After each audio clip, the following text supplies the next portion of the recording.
How does globalization define and shape the world we all live in today? And what impact does China's opening up make in my life?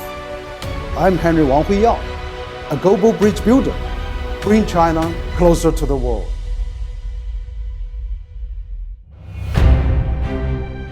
Hello and welcome to China Talk. I'm Wang Huiyao. For people who have lived through the past half century, globalization is far from a vague term that only makes its appearance on newspapers. It is a physical reality that keeps changing the people's lifestyle, a momentum for individuals to change the trajectory of their lives. I'm one of those individuals. Had there not been China's integration of globalization with reform and opening up, I would have missed all the opportunities towards self-realization, and my country have also remained in limbo without achieving remarkable progress we witness today. In the report delivered at the 20th CPC National Congress, it stressed that China is committed to its key national policy of opening up to the outside world. This is very much emphasized. Given my personal experience, I believe this won't be a vague fake leaf.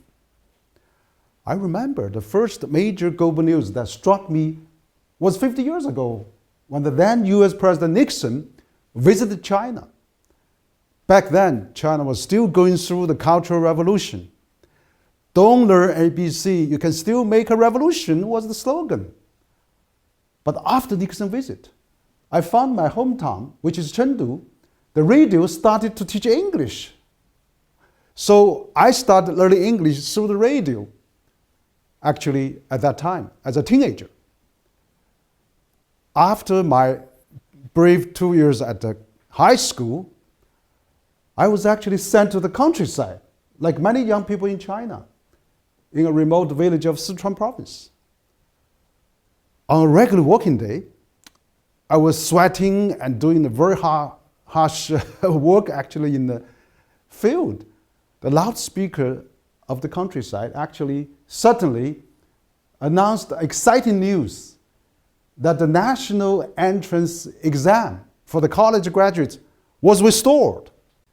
As I mentioned, English is the tool of leading my way to college actually. And then to the Ministry of Foreign Trade and Economic Cooperation, later known as the Ministry of Commerce of the PRC, which was still at the very front of China's opening up to embrace the globalization. I'm very grateful for this experience. Today, it is estimated that the total English learners and the users in China are about 400 million. Incredible. The number is larger than the entire population of the United States combined. If, as the New York Times once actually mentioned, English can be regarded as the almost synonymous with China's reform and opening up policies. The 400 million, more than 1/3 of China's total population, speaks out loud and about the country and its people's willingness to open the door wider to the world. What evidence can that be? In 1984, I personally made a crucial decision to start my overseas education in North America. My first cross-global flight actually turned out to be no less than a long and exhausting exodus. I still remember vividly the frightening moment when the flight captain announced mechanical problem was detected on my flight, actually in the middle of the West Pacific. What a surprise. People who lived through all those years of opening up realize it takes unpredictable risks before the world finally accommodates them. After 40 years of opening up, China has new challenges. There are calls on decoupling, on supply chain cutoff, on deglobalization, on regionalism and protectionism. But China doubled down on its commitment to keep opening up and position itself to improve the level and quality of trade and investment cooperation with the rest of the world. China knows well openness enables a country to move forward, while seclusion holds it back. This is also I get from my personal experience. As a matter of fact, overseas studies contribute a lifelong value of both to my global knowledge and my career.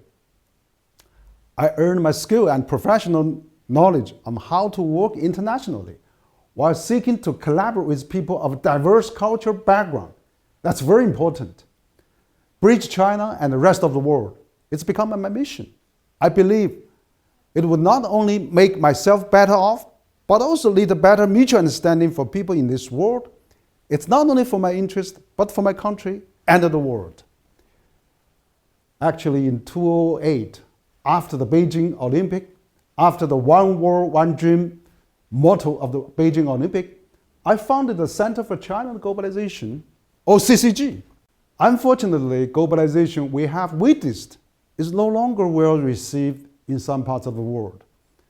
Social inequalities, the change of the climate change, pandemic, all those intricate problems embedded in the process of globalization has transformed into a mighty force to stand against the globalization. Ironically, some people failed to understand the underlying reasons and usually opted to blame China as a saboteur of international order. I have witnessed firsthand, actually, when I was invited to the world-famous Monk debate in 2019.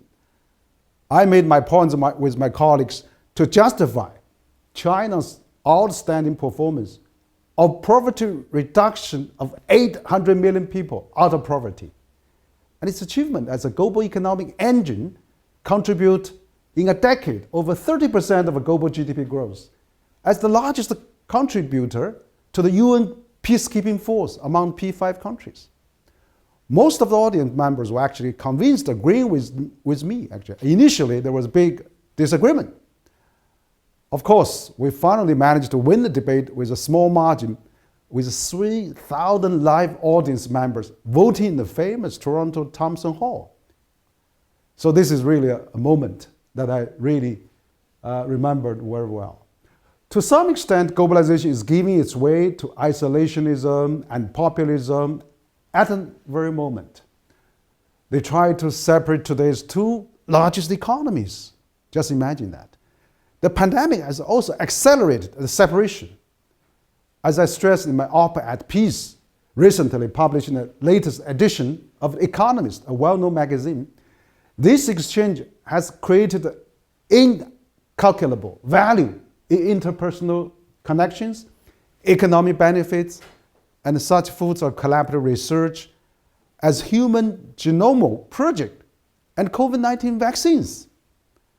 To break the impasse and the separation caused by the pandemic, in July 2022, our think tank CCG launched its first Chinese think tank ice-breaking visit to 6 countries, including the United States and some European and Asian countries. When I arrived at the airport in New York with my colleagues, I was deeply touched by our US friends' eagerness and willingness to carry out face-to-face talk with their Chinese colleagues. We had a sense of urgency to keep track to diplomacy running. Although our US colleagues were at the time outspoken and straightforward regarding certain disagreement between us, they did demonstrate a sincere goodwill that may be powerful enough to break through the siege on globalization. In the 20th CPC National Congress report, it emphasizes again and again that China's door will be open wider and wider, and China will keep on promoting economic globalization. I strongly believe that China will continue to open up and to champion globalization. We used to be alienated not only by geographical distance, but by stereotypes, bias, and misunderstanding rooted in some parts of the world. Globalization is the guiding light for my own life path. It is the driving force of China's development over 4 decades. It is the ultimate solution to get over all those human weaknesses around the world. Thank you.